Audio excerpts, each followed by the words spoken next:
welcome to Next Auto TV. I'm your host, Watsu.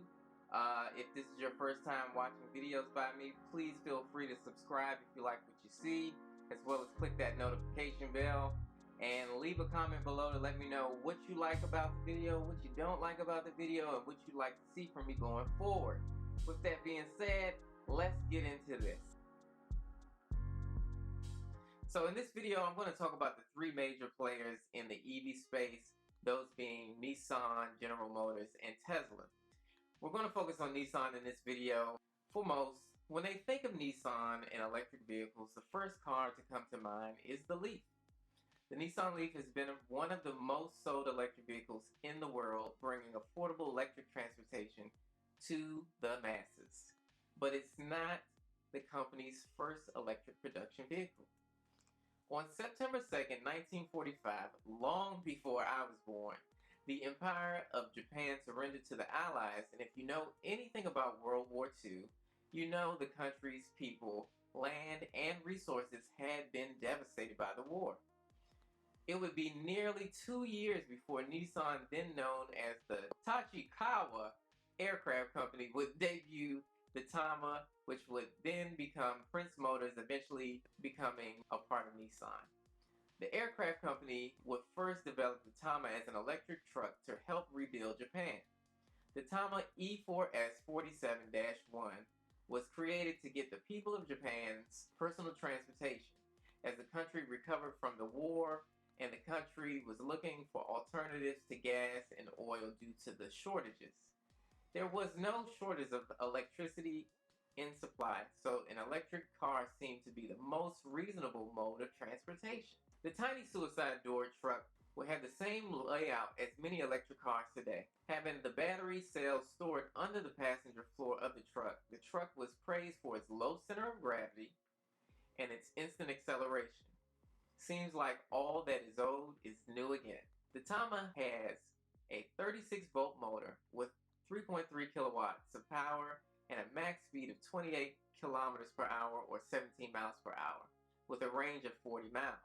The car would go on to be sold until the mid-1950s and would be popular among taxicab drivers of Japan. As the post-war oil shortage would recede, Nissan would then move on to gasoline-powered vehicles, which provided greater range for the Japanese population. Over the decades to come, Nissan will continue to develop electric vehicles as concept cars, prototypes, and small number production vehicles for specific industries like resorts. Nissan would go on to have first in the EV world with vehicles like the March EV in 1983 as the first induction-powered motor car, and the 1995 FEV2 concept car, which used lithium-ion cylindrical cells for its battery. I wonder why they decided not to do this today. After success in the US market during the oil embargo period, with popular fuel-efficient models like the Datsun 510 and Fairlady Z, Nissan would grow to be known for its reliability, technology, and fun-to-drive nature during the 70s and 80s. In 1999, Nissan and Renault, the French-based automaker, would form an alliance which would breathe new life into the company. Unlike a merger or full-out acquisition, the companies would buy shares in the other and work together to develop new products. Renault holding 43.4% voting stake in Nissan, and Nissan having 15% stake in Renault today. With this alliance, Nissan would see new leadership which would shake up the status quo Japanese work culture of seniority rules. In 2005, a Brazilian-Lebanese French man by the name of Carlos Ghosn would be the CEO of the alliance and usher in a new era for Nissan. If you want to know more details about Carlos Ghosn, I would strongly suggest watching a video about him done by Donut Media. You can find the link in the description below. Sure, you may have heard of Carlos Ghosn for his recent arrest due to pay fraud and stepping down as CEO, but prior to that, he was known for his cost-cutting skills and management style, which essentially saved Nissan from dying. With Ghosn at the helm, he looked to the future, and the Renault-Nissan alliance would invest approximately $5 billion US into electric battery development programs with an aim to become the leader in zero emissions transportation. It would be December of 2010 when Nissan would release the first generation Leaf in the United States of America and Japan. The polarizing Leaf with its love it or hate it styling would go on to be one of the most sold electric vehicles of the world and a first electric car experience for many. The 107 horsepower, 207 pound-feet of torque EV design was heavily influenced by airflow efficiency. Even the now familiar bug-eye lights of the first gen were designed to manipulate airflow around the mirrors to avoid wind noise penetrating the passenger cabin. The 5-door hatch was created to appeal to the masses, and it did just that. Now, with the second generation, Nissan has sold over 300,000 Leafs worldwide. Although the car is loved by many of its owners, it did not go without some flaws. Nissan would offer an 8-year, 100,000-mile warranty on the battery of Leafs to quell any potential owner's fears of replacement costs, because as years have passed, the battery pack has been known for severe degradation. To cut costs and make the EV affordable to the masses, Nissan felt it should forego active thermal control systems for the battery pack, which other automakers use. If you know anything about lithium-ion batteries, you know they like to operate in a certain range of temperature.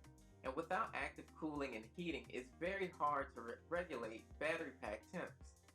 Because of this cost-cutting measure, many owners have seen much higher degradation than other EV brand owners. You can expect to get on average 8 to 10 years out of a pack according to Nissan, and an average capacity left of 80%. But for Tesla owners, during the same period of time, degradation leaves the capacity in the mid-90 percentile. Unfortunately for owners who have had their Leafs beyond the warranty and love them enough to want to replace the battery packs, they have been hit with sticker shock.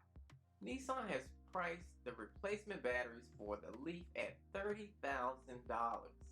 To add context, you can buy a used Nissan Leaf for as little as $3,800 for the first generation Leaf at the time of filming this. The second generation, while it has increased the range to an EPA rated 226 miles with the Plus model, they still have not added active heating and cooling. This has caused issues like rapid gate because the rapid charging of any battery pack, it causes heat, and because the packs are air cooled, it causes much slower charge times, and this just can't compete with other automakers.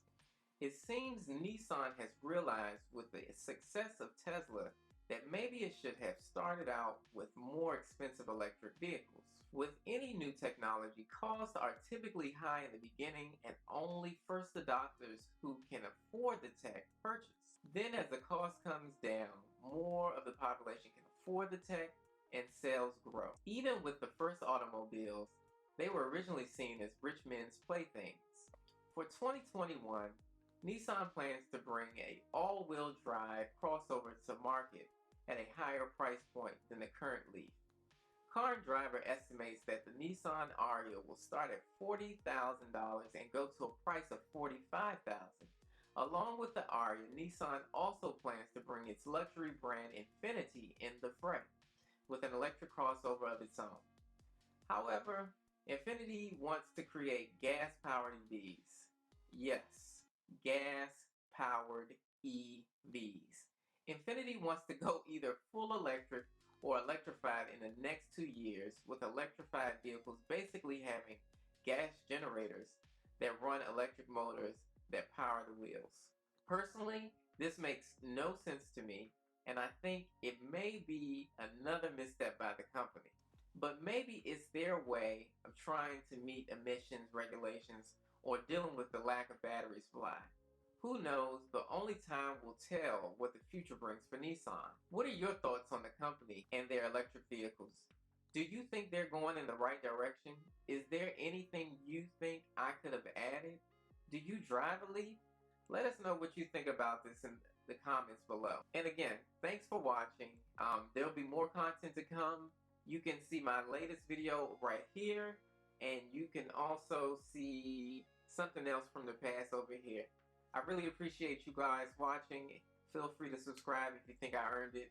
And until next time.